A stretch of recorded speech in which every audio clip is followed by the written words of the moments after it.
Hey guys, it's Josh, and welcome back to another episode of The Grave, the podcast where I talk to friends, family, and even strangers about their paranormal experiences. Today I'm talking to my friend Jeff Haddad. Jeff and I went to high school together, spent many nights around bonfires and numerous other high school parties, but we also spent a lot of time talking about religion. Jeff is an atheist, and this episode's going to be a little different for that fact. Jeff had an experience with a Ouija board in his college years. So in this episode, Jeff will discuss his experience he had with the Ouija board, and then we'll be talking at length about his view of the paranormal through a more atheistic lens. As you'll hear, I thought this was an important episode to have. I think showcasing just one side of things is not really what I want for this podcast, and I think having someone like Jeff who doesn't believe in the paranormal, who doesn't believe in a soul, and getting that perspective is very important, whether you agree with him or not. During our conversation, we discuss NDEs, or near-death experiences, and I do cite two, which I paraphrase. I'll provide a link to what I reference on my blog, Bridge to Land, in the podcast section where this will be posted. So you can take a deeper dive into those if you're interested. The one thing I want to say about this episode is that it is not a debate. Just like any other previous episode, I am listening to what my guest is saying, and I am not asking them to explain themselves any further than they have to, or pushing them on their beliefs. This podcast is for people to discuss their experiences and talk about their belief system. Just because Jeff and I have differing views does not mean I'm going to press him on anything that he said or push him to explain himself further than he needs.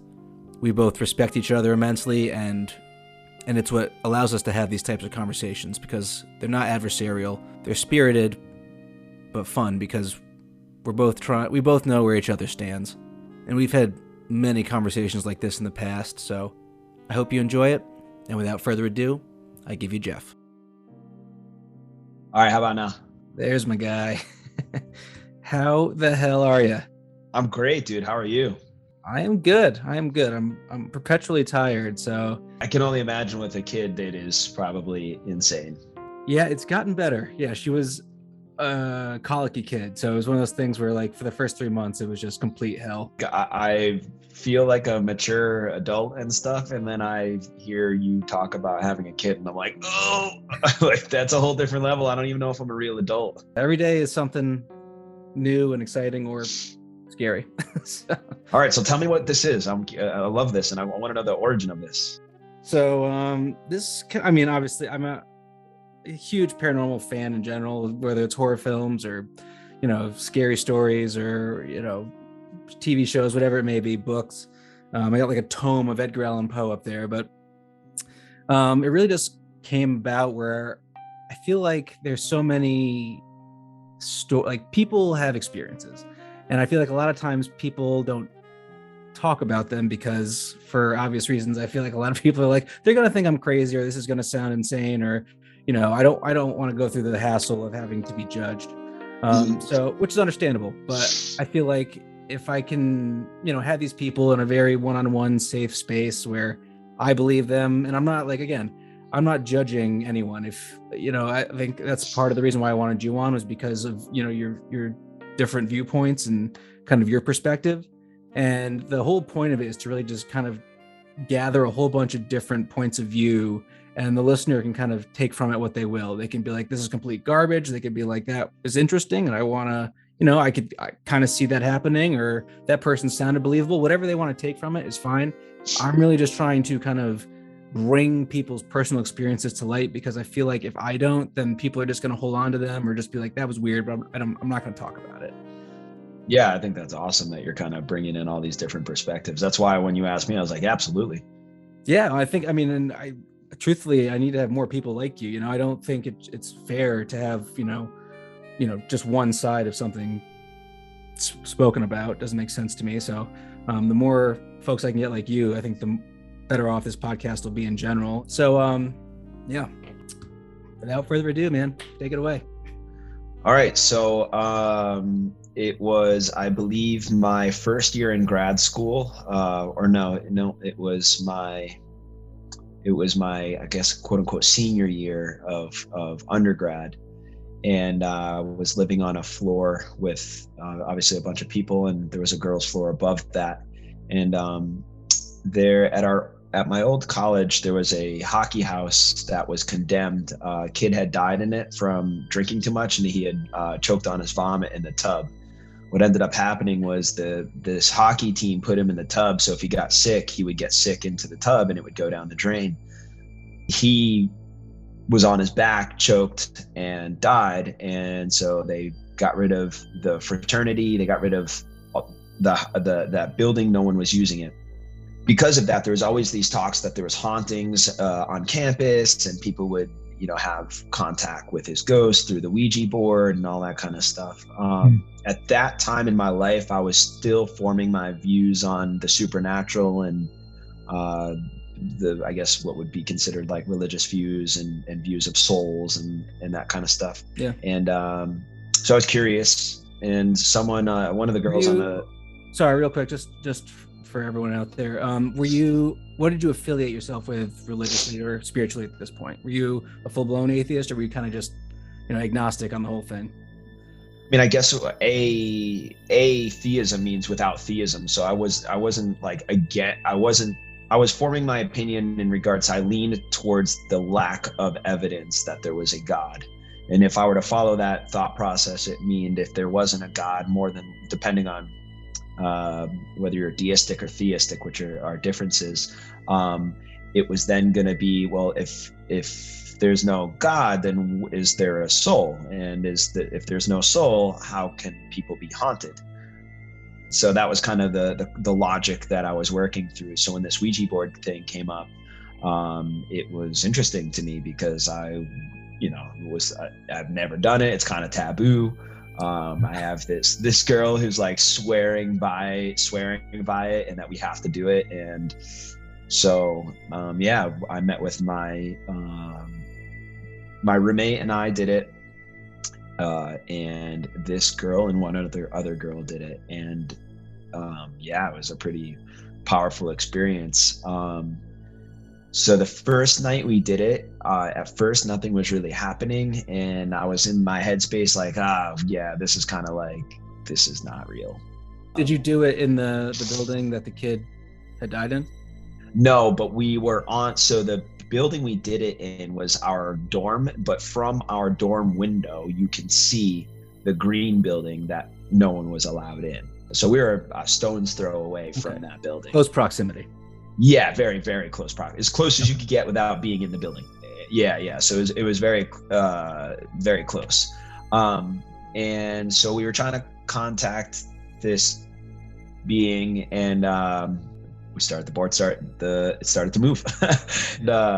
So like everyone's on edge, kind of like, what is happening? And so we're asking questions, and I'm not going to make up the questions. I don't remember exactly what we were asking at the time, but this was over the course of 3 days. That's how serious it got. So first night's talking, and we're getting into like what happened, and we have contact, and I'm really surprised about this. It was like spelling some stuff out, and we were getting no's and yeses. And then it kind of turned a little like, I'll tell you how it turned, and then I'll tell you my reflection on it later. They're very different now. One of the girls I was talking to, her and I we didn't always see eye to eye. And in that first Ouija board session, there was a comment about me needing to be softer to her, or gentler. I don't remember what it was, but I was like not nice to her. So I was like, this is crazy. What in the world is, like, how did this know? How did we know? How did that happen? And then so that ended our first night. And I don't remember exactly how we ended it, but we ended the first night, and we did say we'd be back again at a certain time tomorrow night. Second night we go in, and we're talking, and again, spirit comes back. I think we at this point we were fully committed to like staying up all night for this. And so the second night happens, and the spirit or whatever starts to again be like antagonizing me about my behavior towards this person. And it does a threat to me at the end of it. So this is how like I started to get like, we went so hard the second night that we had to do a third night. Well, yeah. I was gonna say, what's the threat? I'm like so intrigued. Yeah. So like the threat was that if I didn't, this kid was apparently from the shoreline of Connecticut, and had attended, I don't remember, I think it did like the kid had done a semester at UConn and wanted me, but UConn, I believe Avery Point down on the shoreline. Yeah. And wanted me to take some of the wood from the house and put it on the beach. And if I didn't put the wood on the beach to return him to the ocean, then I was going to die by my birthday. It like, it was like spelled out to you this way? Yeah. Oh, shit. Yeah. Well, it wasn't like you're going to die. It was like, what's going to happen? And it was like, I don't remember what it spelled out. And I was like, oh, there's like, am I going to be hurt? And it's like, yes. Am I going to do this? Yes. Are you going to die? Yes. And I'm like, so I start like bugging out, and I'm like swearing in the room at the spirit, like saying like, F this, F that. Like, like I was so confused at what's going on.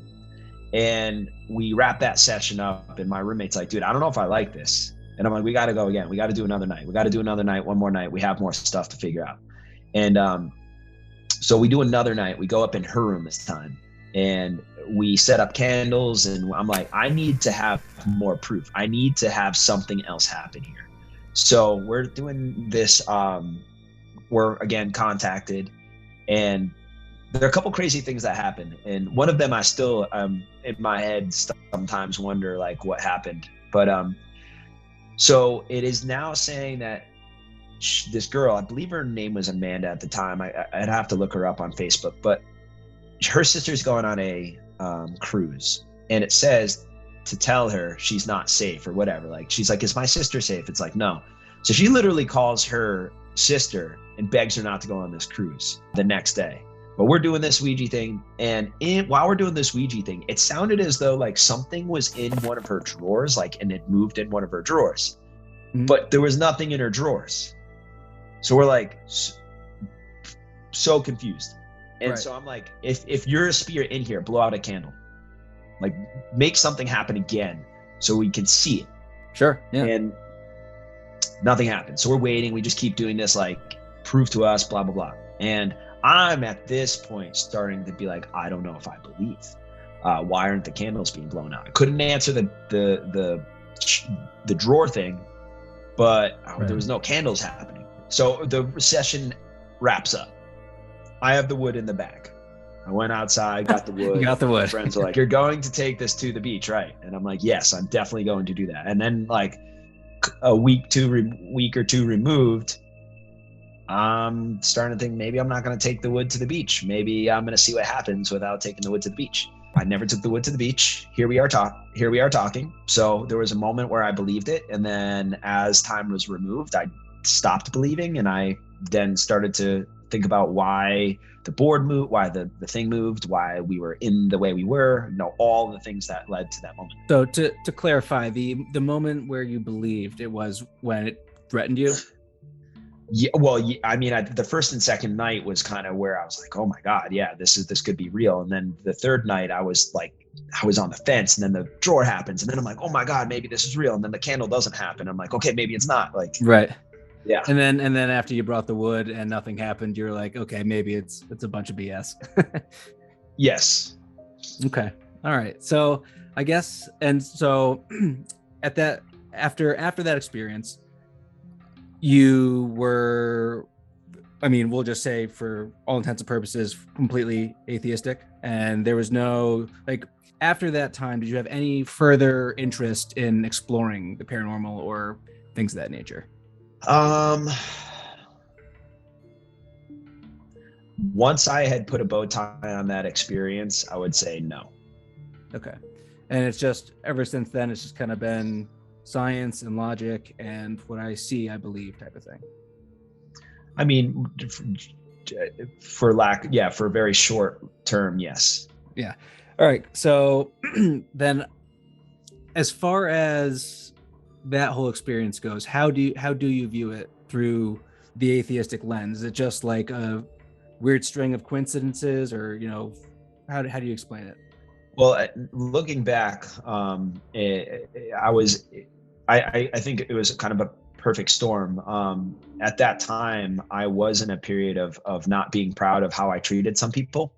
Mm. And so I think between that being a significant factor into my well-being and something that I was really thinking about at that time, Mm. and the power of suggestion and the power and the I guess what you would consider from data considered like mob mentality. So Yeah. you have like all of these people in this room and we're all so focused on this one task, and you start to subconsciously like create your, self-prophesize. My disappointment or my hatred for some of my the way I was acting might have been being like pushed out onto the board, where I'm not even realizing that I'm actually moving this thing into the direction that's going to force me to confront these behaviors of mine.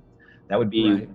one of the ways that I kind of dove into that part of the Ouija. The next part of the Ouija board, the threat for me was, again, I think another thing where it's that challenge of my belief system. It's a challenge of my well-being, and me being someone who at that time was very rough around the edges. I'm now responding and getting super emotional in that regard. So I think it was more, in my personal opinion, it was myself battling myself in many ways. And you have people who are on the board as well who have their own Like internal conflicts. and things that they're driving too. So you're this moment, you're all focused so hard on this little piece in front of you, and you all want something so bad to happen that you, looking back, I'm like, of course the piece moved. We wanted it so badly to move. So, and we know through neurology and neuroscience, when you want something or believe something bad enough, Yeah, like you can will something into existence. you can create any vision you want. Yeah, there's many times we could talk about psych all the time. I worked in a psych unit. I've seen, some of the craziest of people in lockdown psych units. So that was another way I kind of squared that up. And then obviously not bringing the wood was a big thing. And then the other pieces were the candles in the drawer that I had to square up as well. Yeah. And looking back, the candles didn't blow out. And the drawer, to me, like I said, I've many times you leave a door semi ajar and all of a sudden it opens up. Yeah. Because it wasn't right. So that's where I kind of squared all that stuff up. Sure. Yeah. I mean, listen, when you, again, when you reason it out and think about it logically, like there's a lot of, very logical, unparanormal things that many people do take as paranormal. But I guess, have you heard, maybe not in your personal experience, but have you heard, a friend or a relative or, someone on, I don't want to say TV, it's probably not the best example, but have you heard a story or heard something that if you were there and had seen it yourself, would you be like, okay, maybe there's some craziness happening that I don't know about? I'm gonna be such a Debbie Downer. After working in a psych unit, no. Okay. Love honesty. Yeah. So I worked in a psych unit, and after seeing how, for example, I had a patient that I had to evaluate who thought he was dead. And it took me 2 days to figure out that he thought he was dead. And so experiencing that was incredible, because I'm interviewing a guy who's walking around a room and he's touching the chairs and he's touching the wall and he keeps saying, I didn't expect it to be like this. How did I get here? I can't believe I'm here. And I'm just here like trying to get this guy to answer some of the questions and be oriented to where he is. Right. And he's so preoccupied with these questions that the interview ends, the evaluation ends, and I go home and I'm like scratching my head, and then like I'm just thinking, where does this guy think he is? And then I'm just like, does this guy think he's dead? And then that's where we started our next evaluation. And over time, we brought him out of that psych, but he was fully, as well as many of the other patients I dealt with at the time, fully convinced of the things they saw or the things they believed. And there was no question about it. We couldn't convince them otherwise until we either got them on medication or we used different treatments to get them back on track. And my personal opinion is the average human, the everyday human, can easily have an experience like that and it be just as real to them as it is to anyone else. And I also believe that it's very likely that if someone believes something, and someone who's very suggestible, someone maybe who can be hypnotized, may see the same thing that person is swearing they see. Gotcha. Yeah, I mean, and again, makes perfect sense when you see the guy who thought he was dead for days on end versus the person who thinks they saw something for a minute, psychologically in the same realm there. That does make sense, and I agree with you on a lot of this. So don't think I'm sitting here judging you. We've had so many of these talks before, so this is I remember sitting around like bonfires, just like drinking beers and getting high and having these types of conversations. You bring up a perfect segue into like patience, and I wanted to kind of get your POV on NDEs or near-death experiences. I watch a lot of this stuff, whether it's YouTube or elsewhere. And, I've spent a lot of time watching videos on NDEs and kind of their, validity, and are they even a real phenomena, or is it something that, synapses in the brain for a few seconds after you die, whatever it may be. But you had mentioned that you had some firsthand encounters or experiences with people who were dying. First, let's get your take on your personal experiences working with, people who are dying, and then kind of your take on the grander scale of those people who really think they went to heaven and came back or were out of their body. Yeah. So, I've definitely been around people who passed away. I've been in the room. I've held a hand. I've never experienced anything supernatural in those moments. I would say that the most supernatural thing I experience is just the connection to a human that's passing is very powerful. And, sure. That's about as far as it goes in regards to anything supernatural in those moments. But I've been in those rooms when people are saying prayer, and that person's gonna go home to heaven, or they believe that they'll say, "I feel the presence of your love." A lot of times these were older folks who would pass, and they'd be saying, grandpa's here waiting, his spirit is here with you, that kind of stuff. Yep. And so I've been in the room in those things. I myself haven't felt that presence of another spirit. And I believe I think it's very explainable why I didn't feel the spirit in air quotes for my position. So for the ND, the near-death experiences, so I have a couple books on it actually here. So I find it very fascinating. I actually used to do a lot of training, trying to have an out-of-body experience when I was about 16 to 20. Like through like meditation, stuff like that? Through meditation, laying in the bed, focusing on the ceiling above you, those kind of things. Yep. I never experienced it, but that's to say it doesn't exist. Yeah.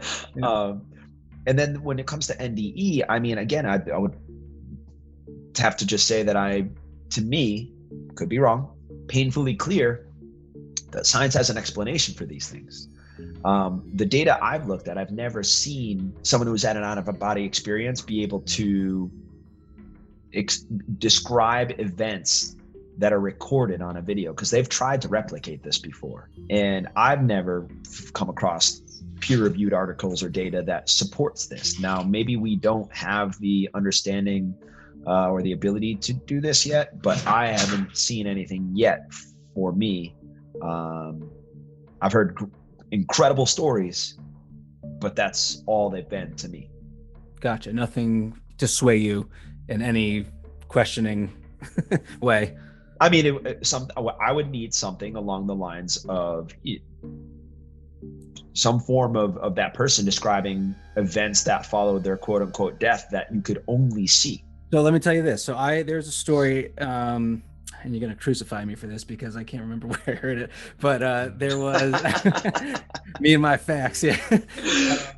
I Google searched it. Let's just, I'll humor you.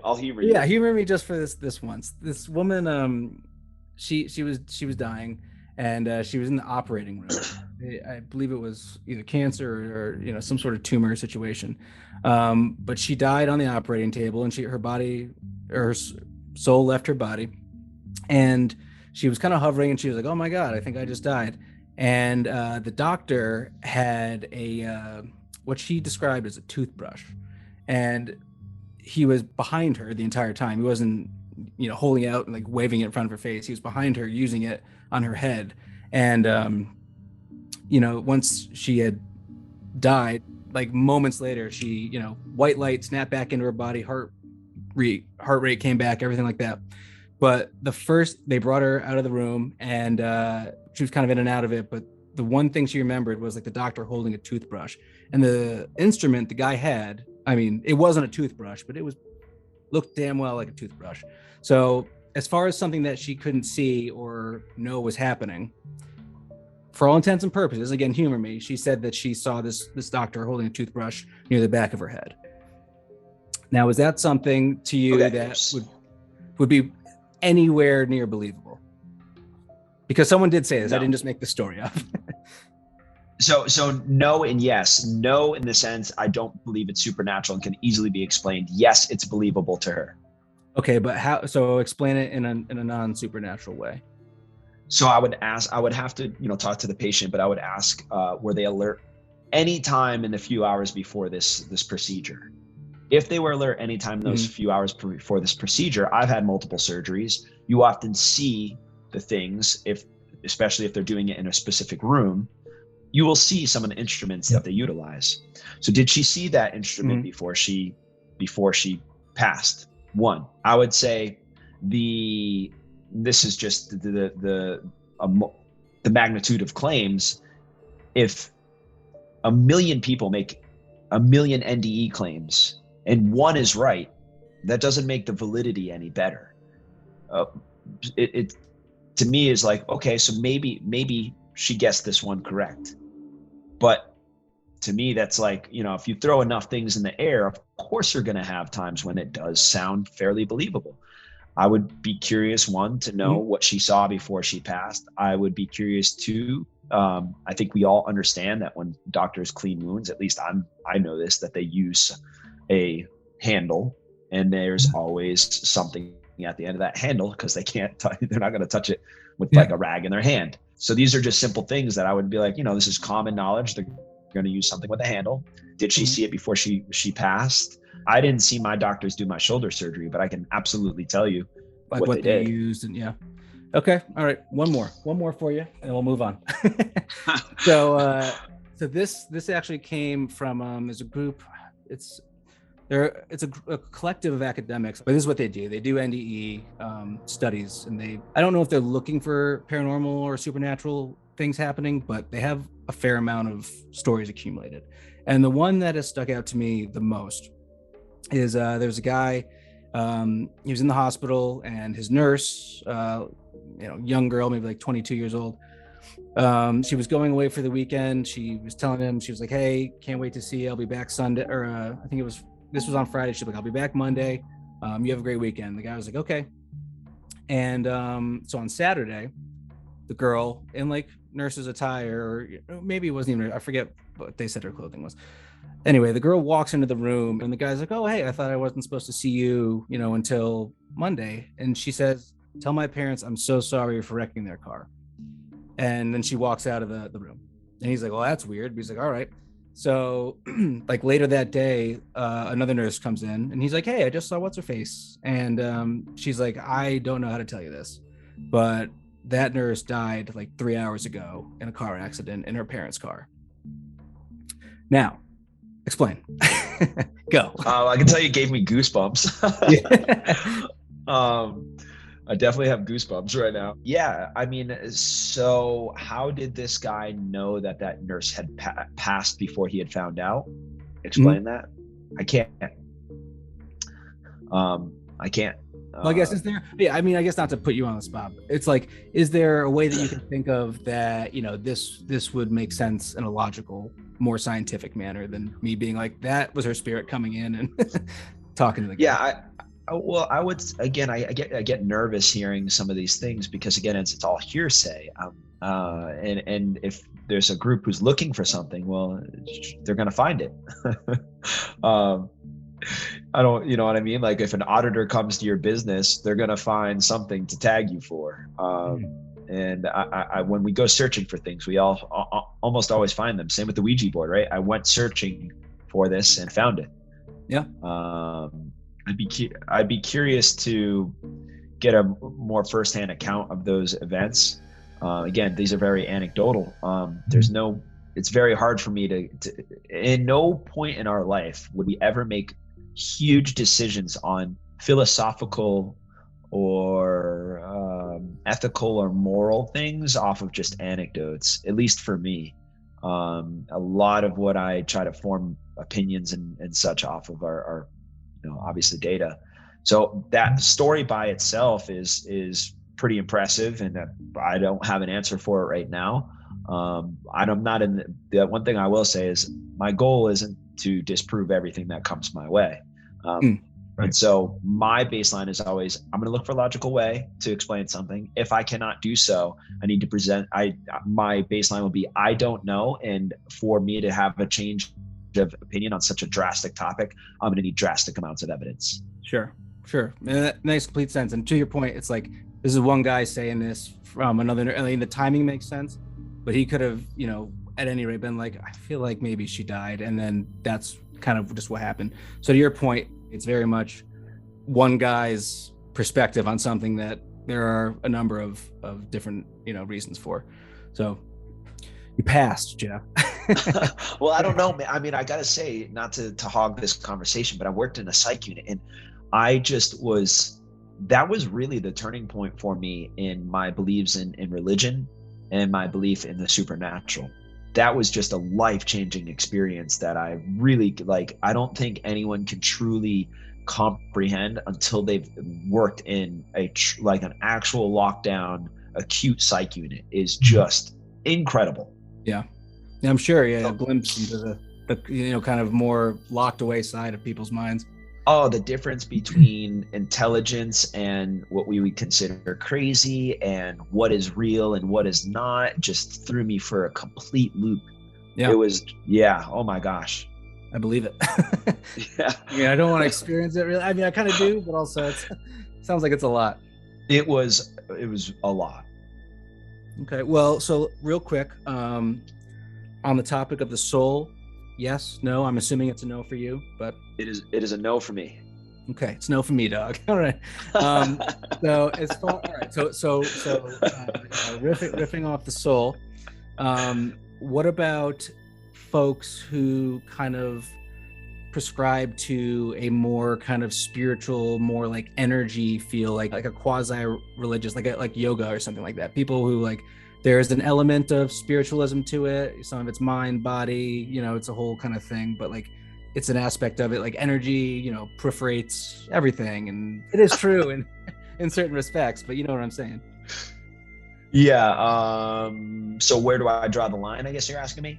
Oh, I guess first of all, do you believe that, I think we all believe in energy as a thing, but do you believe that it can either manifest in certain ways or can affect people in certain ways? And I'm not even necessarily saying this from a dead spirit perspective, but more just universal energy, maybe. Oh man, this is a lot to unpack. Let me try to be concise. So I guess I'll work in reverse. I don't believe in a soul. I don't believe in a disturbance of an energy in the way I think a lot of spiritual people believe. I would say that if what they may claim as a disturbance in the spiritual energy between two people is, so the way we experience the world is through our five senses, right? That's how we experience the world. If I were to cut somebody off completely, no eyesight, no smelling, no touch, no taste, no sound, how would you experience an energy change in the room? I don't think you would. And the data seems to suggest you wouldn't. So I would say that when we feel the energy change in a room, whatever it may be, it is our perception, is our subconscious or our consciousness that is perceiving that energy change. So you're saying it's the energy is really our perception of just the world around us. It may not necessarily be the energy affecting us, but more so us affecting the energy. So it's something like that. our perception of whatever the circumstances or whatever's going on is going to then impact how we then summarize that moment. So if we're saying like, I felt the energy change in the room. Well, no, what you sensed was the look on someone's face that was not happy. Their mannerisms were aggressive and their look was scour. They had a scowl to their face. Yeah. And so you internalize that as they were giving bad energy. Well, yes, in a sense, we are programmed to see that someone's mood or demeanor changes. Mm-hmm. Okay, so again, I ask you to humor me. So, this is just kind of broaching on the topic of perception, and this is something it's an analogy that David Attenborough gave, and he was talking about the termite. Lives underground its entire life, so it doesn't matter that it's blind. It just kind of goes off of the path it's on and what it knows day to day. He brought the analogy. I'm bringing religion into this briefly, only because it kind of makes sense here. But if you were to take the top of the termite hill off and the sun shining on the termites, they can't see. Would they even know that something different had happened? It's not different enough for them to be like, my life's changed forever. So what I want to ask you is, on the subject of maybe moving a little bit away from perception, but on the subject of just ghosts or a higher power, is there a situation like that where, because of our senses, those five senses being all we have, if there are other aspects to reality that we just can't perceive or can't fully understand, would you agree that maybe people get a brief glimpse of the paranormal or God or whatever, some sort of spiritual aspect for a moment? And could it be true only in the event that we're so limited in our perceptions of things that we can't fully comprehend or grasp everything that's going on in its entirety? Well, I'd say my first response is, of course, that could be true. Of course. But then I would say we have found a more likely answer to that. We have a treasure trove of data of people who experience things that we would label as psychosis. Are you calling me crazy, Jeff? No, but what I would say, no, because of what you believe in is accepted from a societal standpoint. So it isn't crazy. But if it were something else, it would be considered crazy. If I told you I saw pink unicorns crawling up my walls all the time, you would say I'm crazy. But if I told you I saw a ghost of my aunt walking through the room, you would say you probably did. It really is what society deems as not crazy and crazy that we accept. From a scientific standpoint, I would say that the logical explanation for a lot of these things are what we would consider forms of either visual hallucinations that we've had due to trauma, misfirings of your synapses. It could be a multitude of things. I would say that's the far more logical explanation until there's a mountain of evidence to say otherwise. Sure. And again, that amount of evidence will probably be very subjective and, not. But it shouldn't be, to me. I mean, because it's pretty straightforward on how we could capture a lot of this evidence, at least in my opinion. I mean, we have some of the greatest scientific and technological advancements, obviously, in any time before. And we can detect gravitational waves from pulsars that hit each other in space.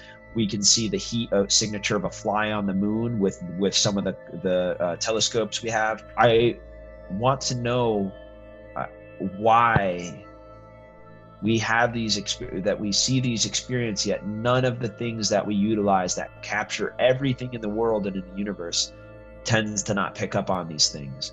And I know that there's people say that they have a lot of watch ghost. No, I've seen like ghost hunters and that kind of stuff, but I'm waiting for peer-reviewed data. I'm waiting for the peer-reviewed articles where we can test these and we can really dive into this. But right now it just seems to be, and maybe because it is new, it's a fringe thing, and maybe, well, not a fringe thing because it seems very popular right now, but it isn't, it seems like pseudoscience right now. And maybe it will become real science, but right now the pseudoscience of ghost hunting and spiritual hunting hasn't found footing in the scientific world for a good reason, in my opinion. Well, and I think to that point, like, that the group of people willing to be like, I'm looking for ghosts, and tell the scientific community that, I think, again, very much in the same way that I'm having this podcast, like a lot of people would laugh at them, to be like, that's ridiculous.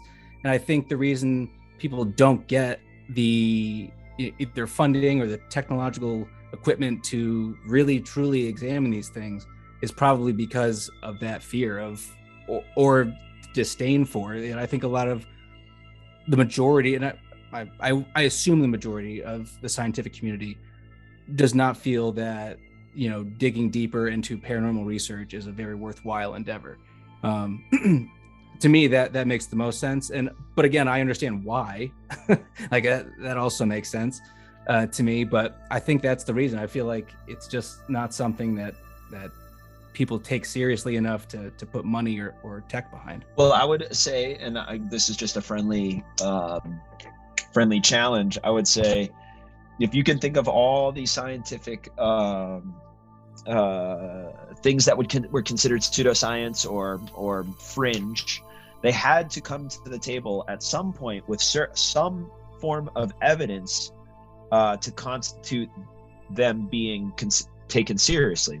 Mm-hmm. For example, like, you know, you look at astronomy and where its infancy, people got burned for it, right? Yeah, heresy. But at some point, the data became so clear that we couldn't refute it anymore, and so it's up to the claim to the positive to produce that evidence that just can't be refuted. Sure. And again, I agree with you. You know, the burden's on us for the most part to bring that to the forefront and be like, this is something that's important. But you know, I do feel like it's such a, you may have been right by saying fringe, even though it is popular. It's still something that isn't taken seriously, I think, by most scientists. And I do think, and this is my last point on this, and you can feel free to cap this off if you want, but I feel like a lot of the evidence today, at least, because of YouTube and because of social media, more so than anything else, and people capturing crazy things, I think a lot of the time when people watch that stuff, it's more of the same of, oh, that's fake. They faked that. You know what you can do with, you know, video editing and technology. It's way too easy to fake that. Clearly they just want, you know, their 5 minutes in the spotlight, which I'm not saying isn't true. I think sometimes, probably most of the time, that is true. But I do feel like there is a body of evidence out there via, I would say almost predominantly on social media, that does show some pretty wild, unexplainable things that, again, I just think is taken as fake by many other people. Yeah, I mean, I would be one of those people. Right. And I would say, you know, I think what happens is I come from academia. I took neuroscience, and when I'm in, you know, so we have a very sound explanation for so many of these things from a neuroscientific standpoint, that when confronted with something that's, you know, obviously completely opposite, it's like, well, here's our body of evidence, like, where's yours? Right. And so that makes it very hard for them to take something serious when in reality, like, yeah, it is, there's not a ton out there. And my guess is the tech needed to explore these things is pretty readily available at this point. I mean, it doesn't take much to set up a video camera that goes direct to a hard drive in a college lab, or, like, you know, there's just so many ways I feel like we could go about solving this problem. Well, I mean, it sounds like people do, obviously. They try. But yeah. Like, you know, you're on a quest to do that stuff. And, like, maybe you're the one who's gonna, like when you asked me, could it be possible? And I said, my first answer is yes. Could it be possible? Yeah, absolutely. And maybe you're going to be the one who shines light on something that we haven't been understanding for, you know, however many thousand years. So to cap it off, do I think you're wrong? Yes. Do I know you're wrong? No. Story of my life, Jeff. But same could be said for me, though. Like, you could say, I mean, obviously you feel that way. You probably think I'm wrong, but you don't know I'm wrong. Well, again, the burden of proof is really on me. I have to, it's like the same thing with God and religion. Well, it's not the same because I don't need to prove that to you. It's a personal belief. Ghosts are something that, for all intents and purposes, have visuals of, have stories of. And it's something much more attainable, I think, than, you know, you and me going back and forth about the existence of God.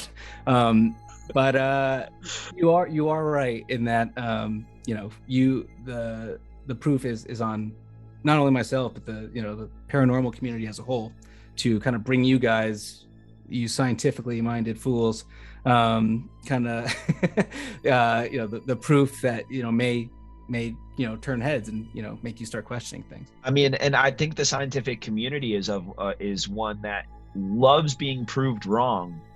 I mean, you look at the Large Hadron Collider, and you look at a lot of scientific, massive billion-dollar projects. Like, it's very exciting when they're proved wrong, because that means like there's this whole other world that they get to explore.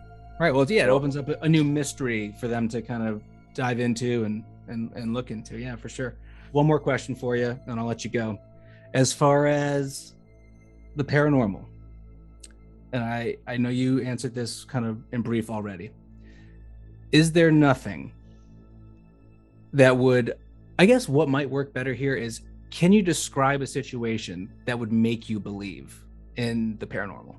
Yeah, I'm gonna pull religion into this, I guess, and I'll keep it gentle, and I'll keep it non-offensive. But God, ghosts have the ability to appear certain places. We have a history of them appearing places all the time, right? Mm. Why can't they appear in a stadium where everyone gets to see it? Or why they can't appear in the sky for tens of thousands of people to see it? To me, it's like, I always used to say, well, like, we simply could solve all the wars in the world if God took 10 minutes to just appear in the sky and tell us which war we should be fighting. I agree. What God exists. I agree. And so I feel the same way with ghosts. So if I saw a ghost by myself, I absolutely wouldn't believe it. Wouldn't believe your own eyes. No, because I believe that my mind played a trick on me. I've eaten mushrooms before. I know what can happen. Preaching, my friend. So what if it wasn't just you? What if it was like you and 5 people and you all saw the same thing? I would, again, I'm a little worried about like the mob mentality. It would have to be something on video too, or something where I know that it's not just the collective mob mentality. But I would be more inclined to believe if 10,000 people describe the same story, once separated from each other. I think we would all have to believe whatever happened at that stadium or wherever that was. Well, that's kind of my point, is like, we know that these ghosts and God are capable of appearing throughout history. Well, why aren't we seeing them in these scenarios? Why is it only one person or 5 people or 2 people? The only answer I can give is I don't know. I don't know. And, you know, to be fair, we may never know. I hear what you're saying entirely, and it's not fair at all that, you know, some people claim to have seen God or ghosts, and other people haven't and will never, or, you know, whatever the case may be. But, and it's, again, very subjective experiences. But for those of us who have either felt something or saw something, or, you know, had some sort of experience that was, I'll use the term paranormal. I think that feeling of what else is out there or what is out there doesn't really go away. To have the personal experience of seeing or hear, and I know you had the experience with the Ouija board and you made the switch, but I feel like it's difficult for those of us who have had an experience that is unexplainable. I would say, and this will be my last thing, that, suspending my opinion for a second, I will say that regardless of whether it's true or not, it is true to the perceiver. Mm-hmm. And so there's no amount of explanation or scientific proof that will change someone's opinion if they truly believe it's true. So I could sit with a psych patient, not calling anyone a psych patient, but I could sit with them, and if they believe what they believe, then it doesn't matter what I say. And so that's why I stopped going around trying to convince people of any other opinion. You know, like, I don't preach anymore. I don't say anything anymore, because if it's true to you and it brings positivity to you and positivity to your life, then I don't really care anymore. But and that's fair. And I think that's a two-way street. But I think both situations are a two-way street in that I could come to you with a whole bunch of video and a whole bunch of, recorded evidence, EVPs, situation. I could give you a trove of information. And if it just came from me and like three buddies, I feel like, or even a group of people, I feel like it would not sway you in any way. Well, if it came from three people who weren't, in the scientific community and weren't going about it in scientific manners, then probably not. But if a university put out a study, or a group of people that were not a university, but they were, I'll just make it up for ha-has, but like Ghostbusters Incorporated, but that's like, they were legit, and they brought legit evidence, and they brought legit technology, and it was peer reviewed, and they put it out and sent it to universities to dissect and make sure that it wasn't edited and all those kind of things, then I would gladly say, wow, there's something here that we need to look into. But again, would not sway you you might say this needs to be looked into, but you wouldn't be like, this is paranormal activity, it's real. Well, if it came back after review and that's what it was, then that's what it is. And then I would have to change my opinion. Josh 1, Jeff 0. Let's go. Still haven't brought the evidence. Right, we got a lot of work to do over here. But yes, I would change my opinion if it was peer-reviewed evidence. That's why I keep saying I need peer-reviewed evidence. If the evidence was brought forth and it was dissected by the FBI, someone who did forensics of video and forensics of auditory, and it was a third party, completely independent, and they were like a university or some form of a educational body, and they said, yeah, you know what, we went through this, it's peer reviewed, we don't have an answer for this other than it's paranormal, then yeah, I'm gonna have to be like, damn, all right, I might have been wrong. And I think that's where we'll leave it, because that's a good ending. We could go back and forth about this all night. yeah, that was a perfect time to end it.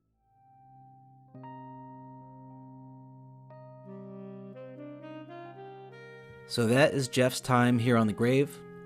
As I said before, this episode was certainly a little different than the previous episodes, but I think it's a very necessary episode, and I think it's very important to showcase both sides of the argument.